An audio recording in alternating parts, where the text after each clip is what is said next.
أعوذ بالله من الشيطان الرجيم আমি বিতাড়িত শয়তান থেকে আল্লাহর কাছে আশ্রয় প্রার্থনা করছি।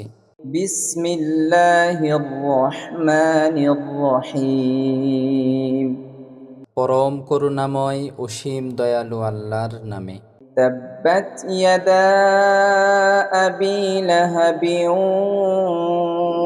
وتب আবুল আহাবের হস্তদ্বয় ধ্বংস হোক এবং ধ্বংস হোক সে নিজে। ما أغنى عنه ماله وما كسب কোনো কাজে আসেনি তার ধন সম্পদ ও যা সে উপার্জন করেছে।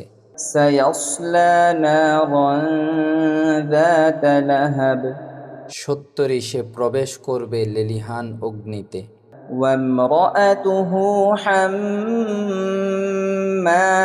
الحطب এবং তার স্ত্রীও যে ইন্ধন বহন করে। في جيدها حبل من مسد তার গলদেশে খড়জুরের রশি নিয়ে। صدق الله العظيم